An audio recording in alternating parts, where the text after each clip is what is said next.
오늘 우리들에게 주신 하나님의 말씀은 고린도전서 11장입니다. 고린도전서 11장 23절에서 29절 말씀.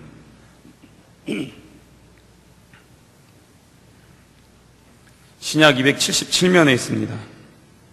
고린도전서 11장 23절에서 29절 말씀, 저와 여러분이 한 절씩 교독하시겠습니다. 내가 너희에게 전한 것은 주께 받은 것이니 곧 주 예수께서 잡히시던 밤에 떡을 가지사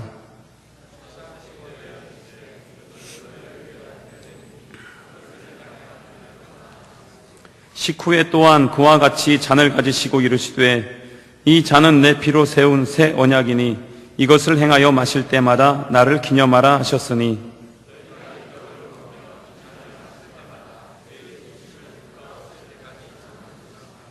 그러므로 누구든지 주의 떡이나 잔을 합당하지 않게 먹고 마시는 자는 주의 몸과 피에 대하여 죄를 짓는 것이니라. 다 같이 주의 몸을 분별하지 못하고 먹고 마시는 자기의 죄를 먹고 마시는 것이니라. 아멘. 우리 대형교회는 한 달에 한 번씩 성찬식을 갖고 있습니다.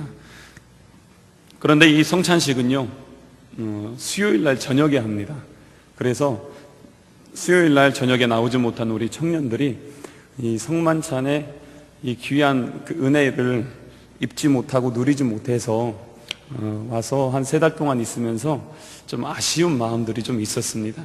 그래서 이제 그 예배를 좀 세분화하면서 첫째 주에는 우리가 선교 예배로, 둘째 주에는 우리 제자 되었습니까? 다음에 사랑하십시오죠. 그래서 삶에 대한 그런 부분들로 함께 나누고, 그리고 셋째 주에는 우리가 또래 모임으로 해서 연합이나 이런 쪽으로 해서 말씀을 나누고, 넷째 주에는 이렇게 찬양 예배로 계속 세분화한 다음에 분기별로 한 번씩은 우리가 성찬식을 좀 가지면 좋겠다라는 그러한 마음이 계속적으로 일어나서, 그래서 오늘은 저희가 성만찬을 이 자리에서 함께 행하게 됩니다. 그래서 성만찬에 대한 말씀을 나누게 되는데, 공교롭게도 지난 수요일 날 우리 담임 목사님께서 이 본문의 말씀을 가지고 제가 해야 될 설교를 다 하셨어요.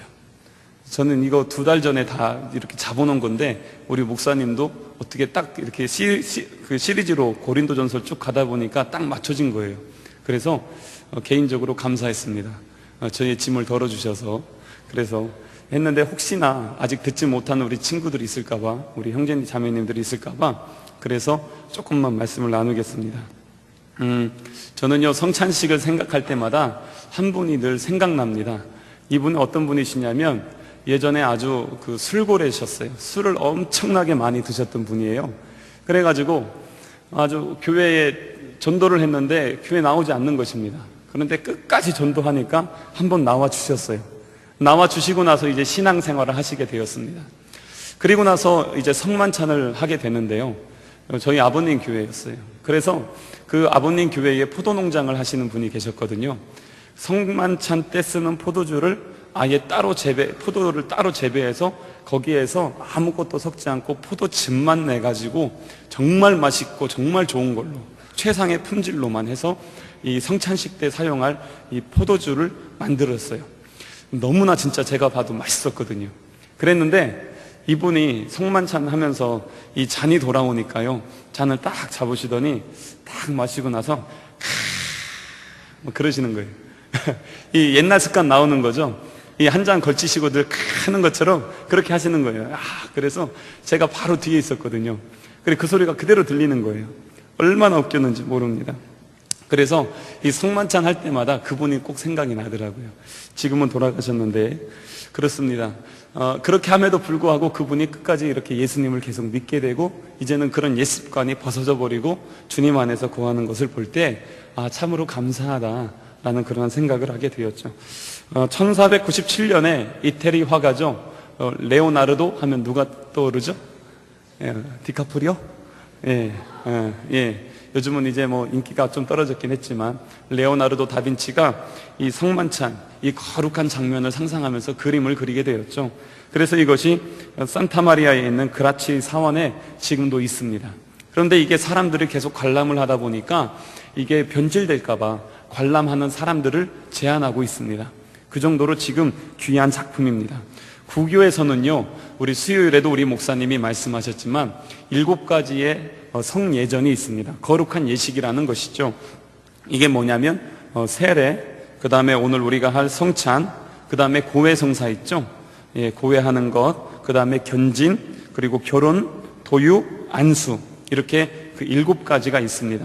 그런데 종교개혁을 하게 되면서 우리 기독교에서는요, 예수님께서 직접 하신 것만 하겠다라고 해서 2가지 예식을 하게 됩니다. 이 2가지 예식은 뭐냐면 세례 예식과 그 다음에 성찬 예식입니다. 그래서 이 세례 예식과 성찬 예식은 좀 공통점이 있습니다.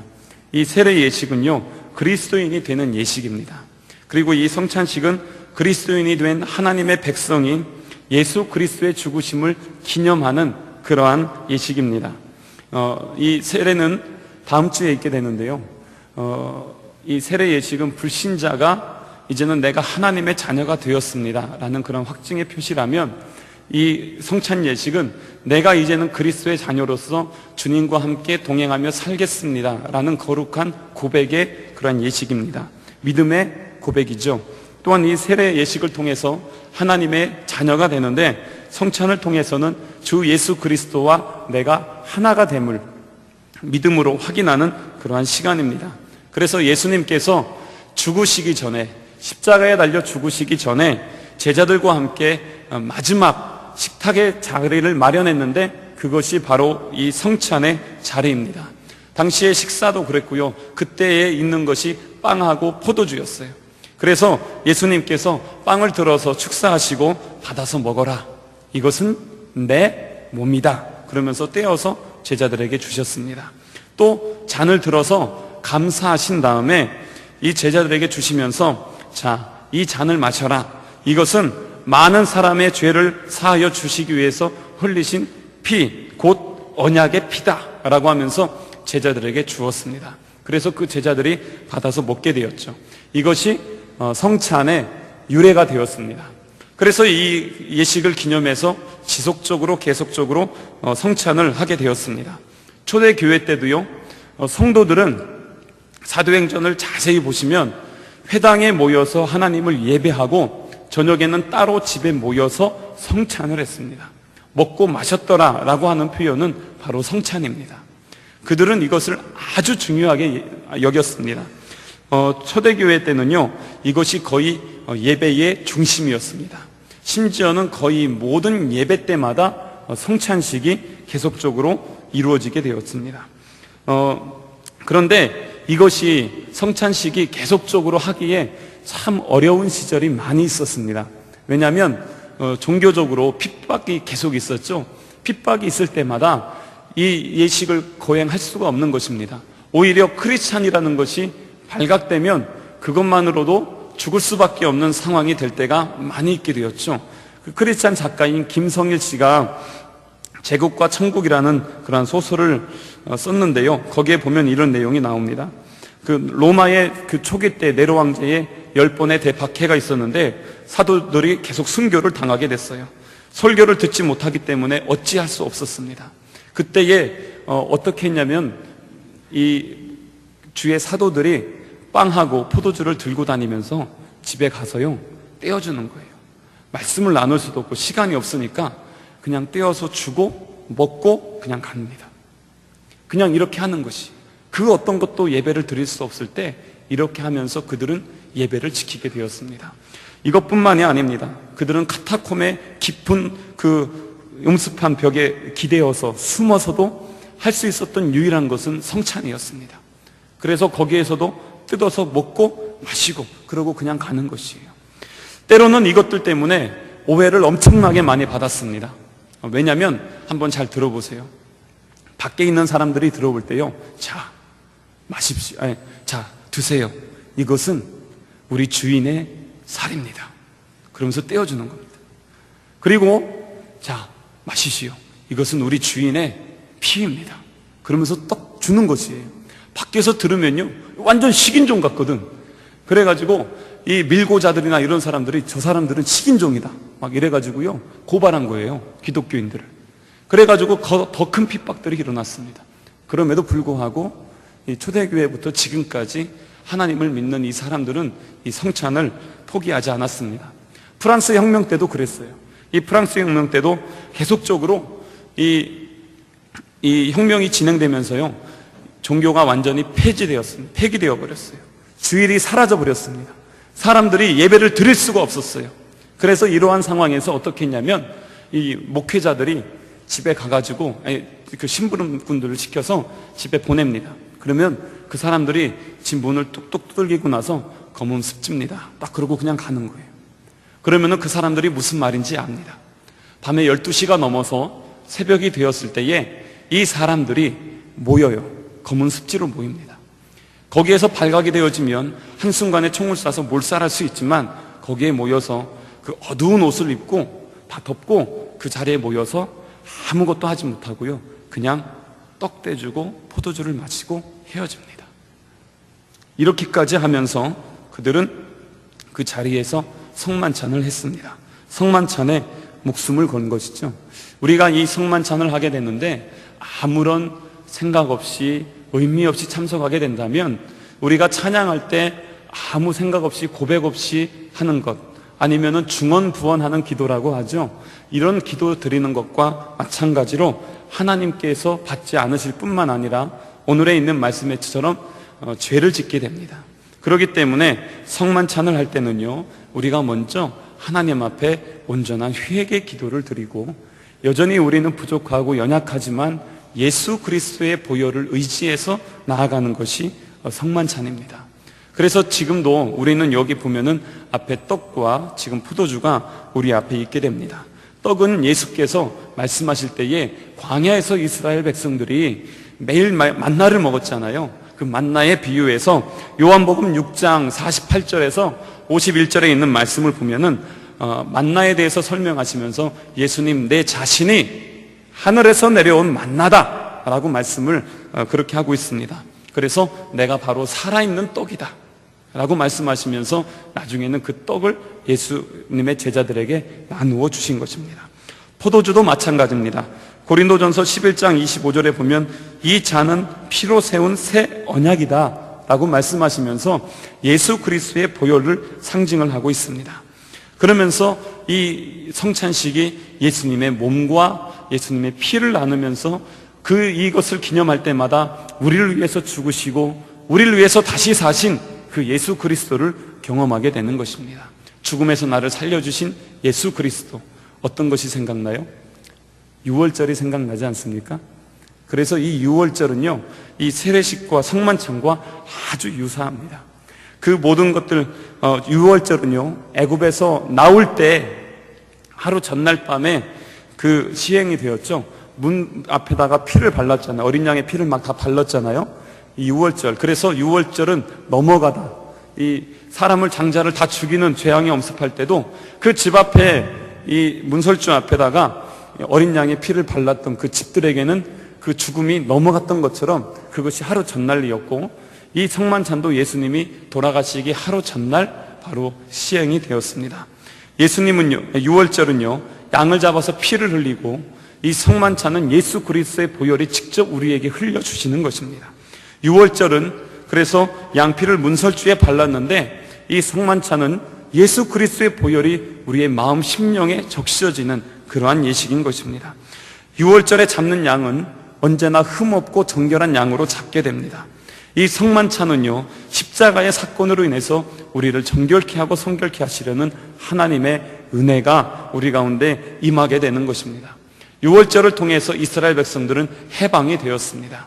이제는 우리가 성만찬을 통해서 주님 안에서 우리의 영혼이 자유하고 기쁨을 회복하는 그러한 시간이 되는 것입니다. 유월절에는요, 양의 고기를 먹었어요. 그 양을 잡아서 바르고 그 고기를 먹었거든요. 그래서 우리는 성만찬 때 예수님의 살을 함께 먹는 것입니다. 유월절은요, 히브리 민족의 명절로 우리 하나님께서 기념하라고 하셨고, 성만찬은 예수님께서 직접 제정하시고 우리들에게 계속적으로 이것을 기념하고 지키라고 그렇게 가르쳐주고 있습니다. 그렇기 때문에 우리가 이 성만찬을 경건하고, 이 성만찬은 그냥 의미 없는 것이 아니라 하나하나마다 우리 하나님께서 우리에게 말씀해 주시고 임재해 주시는 것을 체험할 수 있는 그러한 시간이 되는 것입니다. 그래서 이 성만찬을 통해서 여러분들이 예수 그리스도와 함께 연합하게 됩니다. 하나가 되는 것입니다. 저번 주에도 계속 말씀을 나누게 되었지만 지금 우리가 묵상하고 있는 큐티진의 요한복음의 말씀이 계속 나오게 되죠. 요한복음 15장에 보면은 15장 5절에 나는 포도나무요 너희는 가지라. 그가 내 안에 내가 그 안에 거하면 사람이 열매를 많이 맺나니 나를 떠나서는 너희가 아무것도 할 수 없다 하면서 연합에 대한 말씀들을 계속적으로 주고 있습니다. 이 주님과의 연합이 바로 이 성만찬 예식입니다. 그런데 이 성만찬을 통해서 주님과만 연합하는 것이 아니라 우리 여기에 있는 모든 예배자들이 하나님 안에서 연합하게 됩니다. 보통 우리는 식구라고 하죠. 부모님 밑에서 태어난 우리 자녀들을 보고 다 뭐라고 하죠? 식구라고 하고 형제 자매라고 하죠. 우리는 그래서 교회에서 형제라고도 하고 자매라고도 합니다. 친구들은요 싸우면 헤어지면 됩니다. 그런데 가족들은 어떻죠? 가족들은 싸우고 또한 미워할 수도 있고 그럴 수도 있겠지만 결국에는 다시 하나가 되어져야 되고 포기하지 않습니다. 잘못을 덮어주고요 끝까지 인내하면서 기다려줍니다. 그것이 바로 가족의식입니다. 그래서 여기 보면 고린도전서 우리가 10장의 앞에 있는 말씀 보면은요 10장 16절에서 17절에 우리가 축복하는 바 축복의 잔은 그리스도의 피에 참여함이 아니며 우리가 떼는 떡은 그리스도의 몸에 참여함이 아니냐. 떡이 하나요 많은 우리가 한 몸이니 이는 우리가 다 한 떡에 참여함이라 라고 말씀하면서 주의 성찬을 나눌 때에 우리 모두가 주님 안에서 온전한 연합을 이루게 된다라고 그렇게 말씀을 하고 있습니다. 그렇기 때문에 우리가 이 성만찬에 참여할 때는요 예수 그리스도의 십자가에 흘린 그 보혈을 기억하면서 주님의 성만찬에 참여를 해야 됩니다. 그리고 또한 이 성만찬을 통해서 예수 그리스도가 내 안에 임재할 때에 이제는 주님의 자녀로 온전히 살겠습니다. 그리고 삶의 예배자로 살겠습니다. 그래서 이제는 내 삶에서 예수 그리스도의 증거자로 전도자로 내 삶을 하나님 앞에 드리겠습니다라는 거룩한 고백이 우리 가운데 흘러나오길 소망합니다. 그래서 우리가요 그 한없는 사랑을 받았는데 이제는 그 받은 사랑을 함께 나누면서 주님께 나아갈 수 있는 그런 귀한 성찬이 되기를 소망합니다. 형식과 외모가 아닌 중심과 정직함으로 정결함으로 이 성만찬에 참여하시길 바랍니다. 여기에 주님의 피가 있다고 한번 생각해 보세요. 요즘 유튜브에 막 그런 게 돌아다니고 있더라고요. 예수 그리스도의 보혈 나중에 한번 보세요. 또한 주님의 살이 있다고 여기 한번 생각을 해보세요.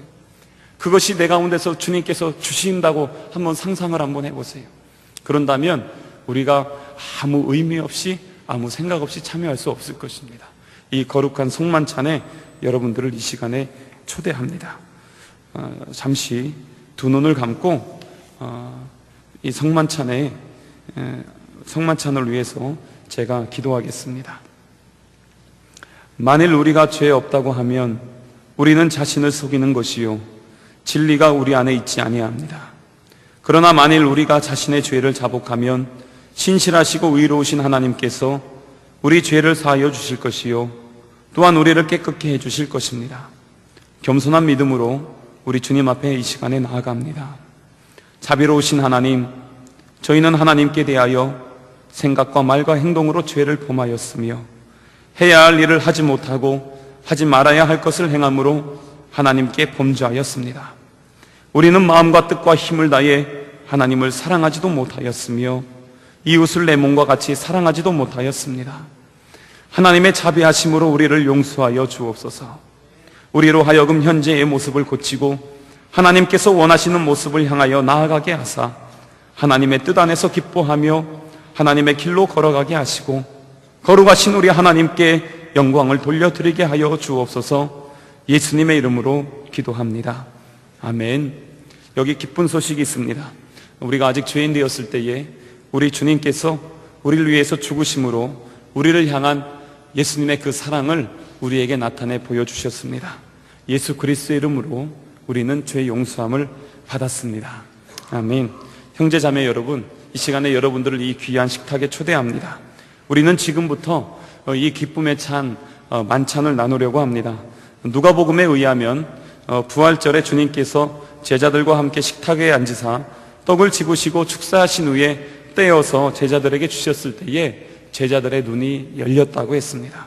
그리고 또한 부활하신 주님을 알아보게 되었습니다. 이 자리는 우리 주님께서 우리들에게 베풀어 주시는 귀한 식탁입니다. 주님께서는요, 주님을 믿는 그 백성들을 이 시간에 불러주시고 초청하시고 또한 이 자리에서 함께 해주실 것입니다.